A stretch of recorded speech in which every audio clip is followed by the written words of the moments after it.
பிதா குமாரன் பரிசுத்த ஆவியின் கிரியேக நாமம் நம் அனைவரையும் ஆசீர்வதித்து காப்பதாக. ஆமென். கிறிஸ்துவுக்குள் அன்பான இறை மக்களே, 2026ஆம் ஆண்டு 4வது மாதத்தின் முதல் நாளிலே உங்கள் அனைவரையும் இயேசு கிறிஸ்துவின் நாமத்தினாலே அன்போடு கூட வாழ்த்தி வரவேற்கிறேன். இந்த மாதம் நமக்கு உயிர்த்தெழுதலின் மாதம்.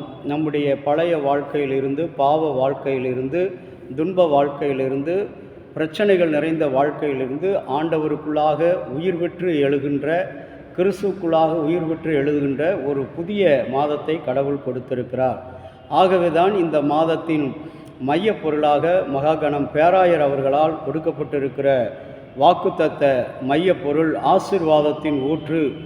ஏசாயா 44ஆம் அதிகாரம் 3வது வசனத்தின்படி நாம் இந்த திருவார்த்தையை, தாகமுள்ளவன் மேல் தண்ணீரையும் வறண்ட நிலத்தின் மேல் ஆறுகளையும் ஊற்றுவேன், உன் சந்ததியின் மேல் என் ஆவியையும் சந்தானத்தின் மீது என் ஆசீர்வாதத்தையும் ஊற்றுவேன் என்று சேனைகளின் கர்த்தராகிய ஆண்டவர் வாக்கு உரைக்கிறார். இந்த வார்த்தையை மனதிலே நிறுத்தி கடவுளை நோக்கி மன்றாடுவோம். வாரும் தூய ஆவியானவரே, வந்திருக்கிற எங்கள் இருதயங்களில் உமது அன்பின் தீயை மூட்டியறலும். பல வேளைகள், பல சிந்தனைகள், பல மொழிகளில் இருக்கிற எங்கள் யாவரையும் உம்முடைய ஒரே விசுவாச உரிமைகளாக கூட்டி சேர்த்திருக்கிற நல்ல தகப்பனே, உம்முடைய வார்த்தை ஒன்று மாத்திரம் சத்தியமாக இருக்கட்டும் சுவாமி. ஆமேன். அன்புக்குரிய இறை மக்களே, இந்த ஏப்ரல் மாதம் முட்டாள்களின் தினம் என்று முதல் தேதியிலே கொண்டாடப்படுகிறது. இந்த அருமையான மாதத்தை குறித்து நாம் சற்று வரலாற்று ரீதியிலே இதனுடைய பின்னணியத்தை, பொதுவாக அரைக்கோணத்தில் காணப்படும் ஒரு மாதம் இந்த எபிரேய மாதம் கிரேக்க வசந்தகால தேவதையாகிய அப்ரோடைட் என்ற பெயரால் அழைக்கப்படுகிறது. இந்த மாதம் வளர்ச்சி நிறைந்த ஒரு மாதம். ஏப்ரல் 12 முதல் விண்வெளி பயணத்தின் தினம் என்று கொண்டாடப்படுகிறது. ஏப்ரல் 22ஆம் தேதி புவி தினம் என்று கொண்டாடப்படுகிறது. வசந்தகால தொடக்க மாதமாக இந்த மாதத்தை அழைக்கப்படலாம். ஏப்ரிலின் என்ற வெர்ப் வினைச்சொல் மூலமாக ஏப்ரல் மாதம் இன்று அழைக்கப்படுகிறது. ஏப்ரிலியன் என்ற லத்தீன் வார்த்தையினுடைய பொருள் டு பி ஓப்பன், திறப்பது என்று அர்த்தம். சமூக சமய அடிப்படையிலே ஈஸ்டர் மாதம் என்று இதனை அழைப்பார்கள். அமெரிக்காவிலே வசந்தகால மையப்பகுதியாகவும் நீண்ட பகல் பொழுது நிறைந்த ஒரு மாதமாகவும் இது கொண்டாடப்படுகிறது. கிறிஸ்தவர்கள் தங்களுடைய இயேசு கிறிஸ்துடைய உயிர்ப்பை கொண்டாடுகிற ஒரு மாதம், விசுவாசத்தை கொண்டாடுகிற ஒரு மாதம். உணவு, முட்டை, வேட்டை, அணிவகுப்பு, வசந்தகால உண்மைகளை குறிக்கிறது. ஆகவே தான் இவ்வளவு சிறப்புள்ள ஒரு மாதத்தில் ஆண்டவருடைய ஆசீர்வாதத்தின் ஊற்றாக கடவுள் இருக்கிறார். ஆகவே அவர் மரிக்கவில்லை, அவர் விதைக்கப்பட்டிருக்கிறார். முளைத்து மீண்டும் 3ஆம் நாளிலே உயிரோடு வருவார், நம்மோடு கூட அவர் வாசம் செய்வார் என்று சொல்லி முதல் பகுதியாக தாகம் உள்ளவன் மேல் தண்ணீரை நான் ஊற்றுவேன். வாஞ்சை, கடவுளை அறிகிற வாஞ்சை, கர்த்தரை பின்பற்றுகிற வாஞ்சை. யோபுவினுடைய வாழ்க்கையில் எவ்வாறு அந்த யோபு கடவுளுக்காக தன்னுடைய வாழ்க்கையை அர்ப்பணித்தானோ அப்படிப்பட்ட வாஞ்சை உள்ள மக்களை, தாகமுள்ள மக்களை கடவுள் என்ன செய்கிறார்? அங்கே தன்னுடைய தண்ணீரினால் அவர்களை நிரப்புகிறார். இரண்டாவது, வறண்டு போன நிலம்.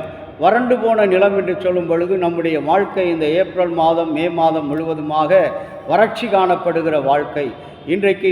அன்றைக்கு 400 ஆண்டுகள் அடிமைத்தனத்தில் இருந்து விடுதலை செய்யப்பட்டு வந்த இஸ்ரவேலர்களை வெயிலிலே, கொளுத்தும் வெயிலிலே பாலைவனத்தில் நடந்து வரும்போது மேகஸ்தம்பமாக இருந்து அந்த வறண்ட நிலத்தின் வாழ்க்கையை அவர்களுக்கு செழிப்பின் வாழ்வாக, குளிர்ச்சியின் வாழ்வாக ஆண்டவராகிய கடவுள் ஊற்றுகிறதை பார்க்கிறோம். ஆகவே இந்த மாதத்திலே நம்முடைய தாகமுள்ள வாழ்க்கை, கிறிஸ்துவை பற்றிய தாகம், அவரை பற்றிய தாகம் நமக்கு அதிகமாக இருக்கிறது. அந்த தாகத்தை தீர்க்கிறவராக நான் உயிரோடு இருக்கிறேன் என்று வாக்கு கொடுக்கிறார். நம்முடைய வாழ்க்கை எல்லாவற்றையும் இழந்து விட்டோம், இனிமேல் நமக்கு வாழ்க்கை இல்லை என்று அங்கலாய்த்து வறண்ட நிலம்போல பார்க்கப்படுகிற நம்முடைய வாழ்க்கையை ஆண்டவராகிய கடவுள் என்ன செய்கிறார்? வறண்ட நிலத்தின் மேல் நீரோடைகளை ஊறச் செய்வேன். இன்றைக்கு நீரோடை வாழ்வை நமக்கு கொடுக்கிறவராக இந்த மாதத்தில் இருக்கிறார். இஸ்ரவேல் மக்கள் மீது மீண்டும் ஒரு புதிய வாழ்க்கையை, புதிய பாதையை கொடுக்கின்ற ஆண்டவராக அப்போஸ்தலர் 2ஆம் அதிகாரம் 17-18 பார்க்கிறோம். ஆதியாகமம் 2:12ஆம் அதிகாரம் 2-3 வசனங்களில் உன் சந்ததியை ஆசியை ஊற்றுவேன் என்று சொல்கிறார். ஒழுக்கமற்ற காலத்தில் வாழ்ந்த இஸ்ரவேல் மக்களுக்கு தீர்க்க தரிசனம் உரைக்க ஒரு ஆசீர்வாதமான தீர்க்க தரிசனம், மீண்டும் ஒரு புது வாழ்வுக்கான தீர்க்க தரிசனம். யூதா தெற்கு ராஜ்யம் ஆவிக்குரிய வாழ்க்கையிலே அது புதுப்பிக்கப்பட வேண்டும் என்று சொல்லி, தெய்வீக ஈடுபாட்டுடன் காணப்பட வேண்டும் என்று சொல்லி இஸ்ரவேலின் தேவன் ஏசாயா தீர்க்கதரிசி வழியாக ஒரு வறண்ட வாழ்க்கை, தாகமுள்ள வாழ்க்கை உள்ள மக்களை பார்த்து, நான் உங்கள் தாகத்தை தீர்ப்பேன், உங்களுடைய வறண்ட வாழ்க்கையை செழிப்பாக்க மாற்றுவேன் என்று சொல்கிறார். இதுவரை அன்புக்குரிய இறை மக்களே, என் வாழ்க்கை மரித்து விட்டது, என் வாழ்க்கை மங்கி போனது, என்னுடைய வாஞ்சை தாகமெல்லாம் சோர்ந்து போய்விட்டது என்று சொல்லி சிலுவை மரத்தில் உங்களுக்காக எனக்காக தாகமாய் இருக்கிறேன், என் பிள்ளை ரட்சிக்கப்பட வேண்டும், என்னுடைய மகன் என்னுடைய மகள் ஆசீர்வதிக்கப்பட வேண்டும், அவள் சேனைகளின் கர்த்தரால் அவள் ஆசீர்வதிக்கப்பட வேண்டும் என்று சொல்லி ஆண்டவர் தாகமாய் இருக்கிறார். அந்த தாகத்தை இந்த மாதத்தில் நம்மிடத்தில் எதிர்பார்க்கிறார். வறண்ட போன வாழ்க்கை, முடிந்து போன வாழ்க்கை, எல்லாம் முடிந்தது என்று சொல்லி நினைத்து போகிற வாழ்க்கை இன்றைக்கு செழிப்பான நீரூற்றாக, ஊற்று தண்ணீரை அன்றைக்கு பாலைவனத்தில் இஸ்ரவேல் மக்கள் எவ்வாறு தன்னுடைய தாகத்தை தீர்ப்பதற்காக மோசையை முறுமுறுத்த போது ஆண்டவர் என்ன செய்தார்? அந்த பாறையை, கற்பாறையை அடி, அதிலிருந்து நீரூற்றை உண்டாக்கச் செய்வேன், கண்மலையை பிளந்து மக்களின் அந்த வறண்ட வாழ்க்கையை, தாகத்தை நீரூற்றாக மாற்றின ஆண்டவர் இந்த மாதம் முழுவதும் நம்முடைய வாழ்க்கையை அவர் நீரூற்றாக மாற்றுகின்ற ஆண்டவர். அது மாத்திரமல்ல, இரண்டாவது பகுதியாக உன் சந்ததியின் மேல் என் ஆவியையும் உன் சந்தானத்தின் மேல் ஆசீர்வாதத்தை ஊட்டும். உன் சந்ததி என்று சொல்லும் பொழுது ஆபிரகாமுடைய சந்ததியின் வழிவந்த பிள்ளைகளாக நீங்களும் நானும் இருக்கிறோம். ஆகவே அவர் கொடுத்த அந்த ஆசீர்வாதம், வாக்கு தத்தம், நீ கற்பம் செத்துப்போன நிலையிலும் உன்னுடைய சந்ததியை கடற்கரை மணலைப் போல நான் பெருகச் செய்வேன் என்று சொல்கிறார். அவ்வாறாக நம்முடைய சந்ததி இந்த மண்ணில் இந்த ஏப்ரல் மாதம் மாத்திரமல்ல, இந்த உலகம் இருக்கும் மட்டும், இந்த உலகத்திலே நாம் இருக்கும் மட்டும் நம்முடைய சந்ததியை பெருக பண்ணுவேன் என்று வாக்கு கொடுக்கிறார். அது செல்வமானாலும், பொருளானாலும், குழந்தைகளானாலும், திருமண காரியமானாலும், பிள்ளைகளுடைய வேலை வாய்ப்புக்குரிய காரியமானாலும் உன்னுடைய சந்ததியின் மேல் என் ஆவியை பெருகச் செய்வேன், அடுத்தபடியாக உன் சந்தானத்தின் மேல் என் ஆவியை ஊற்றுவேன் என்று, ஆசீர்வாதத்தை ஊற்றுவேன் என்கிறார். சந்தானம் கர்த்தருக்கு பிரியமாக வாழுகிற ஜீவ சுவாசமாக, ஜீவ சுகந்த வாசனையாக நாம் அவருக்கு நம்முடைய வாழ்க்கையை ஒப்புக் கொடுக்கும்போது ஆண்டவராகிய கடவுள் உங்களையும் என்னையும் இந்த மாதம் இப்படிப்பட்ட ஆசீர்வாதங்களினாலே உங்களை நிரப்புவதாக கடவுள் வாக்கு கொடுக்கிறார். அன்புக்குரிய இறை மக்களே, இந்த அருமையான நாள் கடவுள் நம்முடைய வாழ்க்கையிலே கொடுத்த அற்புதமான ஒரு ஜீவியத்தின் நாள். இந்த மாதம் முழுவதும் கடவுளுடைய ஆசீர்வாதத்தின் ஊற்றாக கடவுள் நம்முடைய வாழ்க்கையில் இருந்து செயல்பட போகிறார்.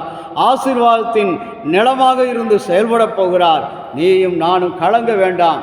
ஏனென்றால் உயிர்த்தெழுந்த ஆண்டவரை காண விரும்புகிற மக்களாக, வாஞ்சையோடு தாகத்தோடு வறண்டு போன வாழ்க்கையிலும் கர்த்தரை யோபுவைப் போல பிடித்து கொள்ளுகிற மக்களாக, எல்லாம் இழந்து போன நேரத்திலும் தாவீதைப் போல, கடவுளே என்ன நான் உம்மை நம்பியிருக்கிறேன், என் கருவில் உருவாகும் முன்பாகவே அறிந்த கடவுளே என்று சொல்லி ஆண்டவரிடத்தில் நாம் பொருத்தனையிட்டு ஜெபிக்க அழைக்கப்படுகிறோம்.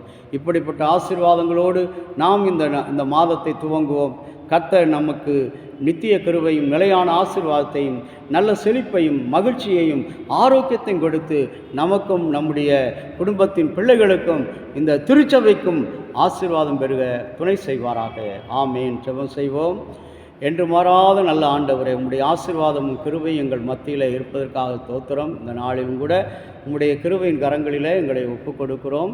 நீர் கொடுத்திருக்கிற அந்த ஆசீர்வாதத்தின் ஊற்றாகிய கடவுள் இந்த மாதம் முழுவதும் எங்களோடும் எங்களுடைய ஆவிக்குரிய வாழ்வோடும், இந்த மாதத்திலே உம்முடைய பிள்ளைகள் எழுதுகிற தேர்வுகள், ஆண்டவரே படிக்கின்ற காரியங்கள், எதிர்கால வாழ்வுக்காக வேலைக்காக அவர்கள் விண்ணப்பிக்கிற காரியங்கள் எல்லாவற்றையும் நீர் செழிப்பாய் மாற்றும், நீரூற்றாய் மாற்றும், ஆசீர்வாதமாய் மாற்றும். இயேசுவின் நாமத்தில் வேண்டுகிறோம் நல்ல பிதாவே. ஆமேன்.